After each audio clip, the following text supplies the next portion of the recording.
понижай, давайте. Давайте. Ниже опустите камеру. Понижай, опустите. А зачем меня снимают? Сейчас пусть скататься. Вы же первый получаете. Вот так, вот так, да. Вот смотрите.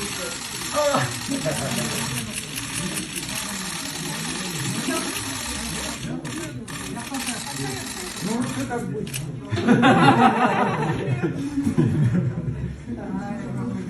Экинчиси ушу биздин өкмөт тарабында чоң келишимдер жана донорлук жардамдарды күтүп атабыз.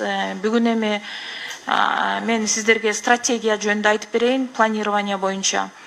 Айтылып кеткендей, биз биринчи пусковой механизм этап деп койгонбуз. Негизи 3 этапты карап атканбыз. Биринчи этап ушу Бишкек шаары, Чүй областы жана Ош шаарын карадык. Анткени бул жерде дагы азыр учурлар баягы катталууда.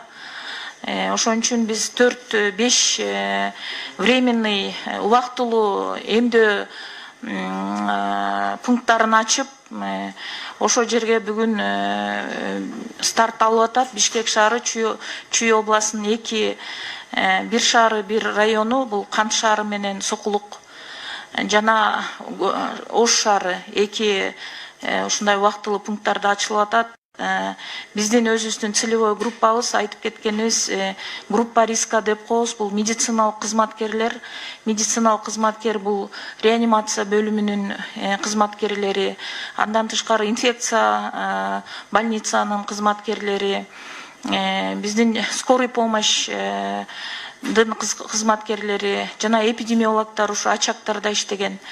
Андан тышкары да кошумча биз ушу мугалимдерибизди жана МВДдин кызматкерлерин погран войска, таможенный служба деп караганбыз. Бизге өзүңүздөр билгендей 19 мартта Синофарм производства, китайского производства вакцина келген 150 000 доза, бул 75 калкыбызды эмдегенге жетет. Анткени бул вакцина 2 жолу жазалат. Температурасы муздаткыч чынжыр боюнча +2 +8 градуста экен. Биздин саламаттык сактоо уюмдары буга дайынбыз. Анткени биздин 80% жогору ушу эмдөө пункттарыбыз атайын ушу муздаткычтар менен, специализированный муздаткычтар менен камтылган. Окууларын биз өзүбүздүн буйругубузду февраль айында эле кабыл алганбыз. Ушу февраль айынын март ичи боюнча биз медициналык кызматкерлерибиздин окутуусун бүтүрүп алдык. Кудай буюрса, мына Ысык көл областы менен Нарын областы калды. Азыркы күндө боло турган пункттагы Алымкадыр Сабиржинович айтып кеткендей, медициналык кызматкерлерибиз биринчи этаптыктар менен толук кандуу окутулду. Бүгүн эми биз ушу бир гана временный пункт деп айтып атпайбыз, бул убактылуу пункттар. Кийин эгерде экинчи, үчүнчү этапка өткөсөк, биз ушу өзүбүздүн буйругубузга да караганбыз. Бул мобилдик бригадалар, эгерде баягы негизи биз 70% калкыбызды камтыйбыз деп атабыз, ушу коллективный иммунитетке жетиш үчүн. Эгерде миллиондон ашкан жарандарыбызды камтыганга дайындык болсо, анда мобилдик бригадалар, же болсо мурун деле билесиздер, биз баягы кызамык учурунда, полиомиелит учурунда чоң компанияларды жүргүзгөндө ушу мектептерде да ушундай убактылуу эмдөө пункттарын ачканбыз. Ошол бүт ыкмалардын баарын колдонобуз. Эң биринчи биздин азыркы күндө айтылып аткан нерсебиз бул баягы ыктыярдуу, ар бир баягы медициналык кызматкер же болсо мугалимсиң, сен алышың керек, сен анткени бул жумушта иштейсиң дегенден биз баягы алыспыз. Анткени ар бир медициналык кызматкер болобу, мугалим болобу, бул биздин жарандар. Биздин мыйзамда да ар бир жарандын өзүнүн милдети жана укугу бар.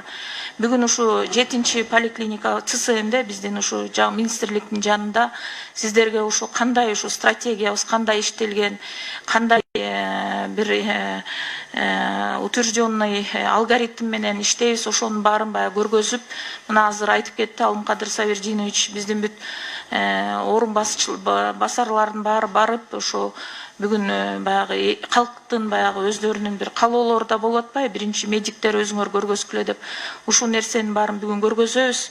Анан мен ушу биздин буйрук менен айтып кетейин, биз 2-3 форма иштеп чыкканбыз. Биздин буйруктун негизинде эмделген кишибиз ушу эмде убактылуу пунктка келгенде эң биринчи колуна ушу памятка алынат.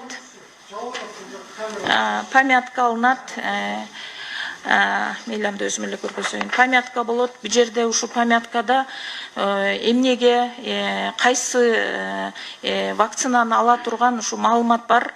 Андан тышкары бул жерде эгерде бир кандай бир реакция болобу, биз жана побочные проявления после иммунизации деп коебуз. Ошо кандай болушу мүмкүн жана кайда кайрылышы мүмкүн деген бир ушундай маалыматты беребиз. Мындан кийин форма информированиябыз бар. Бул форма информированного согласия на вакцинацию деген ошо мен жана айтып келген өзүнүн ыктыяры менен ушу нерселердин баары менен толук камдуу баягы маалымат алгандан кийин ушу биздин жарандарыбыз макулдугун бергенден кийин гана ушу биздин медициналык кызматкерге кирип кабинет осмотра деп койдук. Ал жерде биздин медициналык кызматкерлер отурат.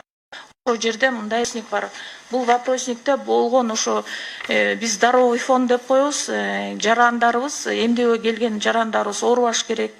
Баягы биз уже тизмелерибиз дайын, ким келет деп ошонун баары тизменин негизинде ошол жерде ар бирөөнүн ошо бере турган эмдеге келген бере турган суроолорубуз бар. Ушундан кийин гана эмделе турган жараныбыз ушундай бейжик менен эмдөө кабинетине кирет. Эмдөө кабинетинен эмдөөнү алардын астында ушундай карточкаларды иштеп чыктык. Ушул жерине биринчи, экинчи доза деп атпайбызбы? Ошо биринчи дозасын алгандан кийин толук маалыматты жазабыз. Кайсы вакцина кимге жасалды, качан жасалды, жана экинчи дозасына качан келиш керек деп. Ушу эмдеден кийин карточкасын алгандан кийин зона наблюдения деп атабыз. Ошо зона наблюденияда биздин буйрук менен 30 мүнөттөй отуруп туруш керек биздин жарандар. Андан кийин өзүнүн баягы состояниясы жакшы болгондон кийин гана үйүнө кете берсе болот да. Биз ошо 30 мүнөттүк менен гана чектелбестен биздин буйрук боюнча биз 3 күн ошо жарандарыбыздын общий состояниясын сурап, ошо эмделген жерден баягы телефон аркылуу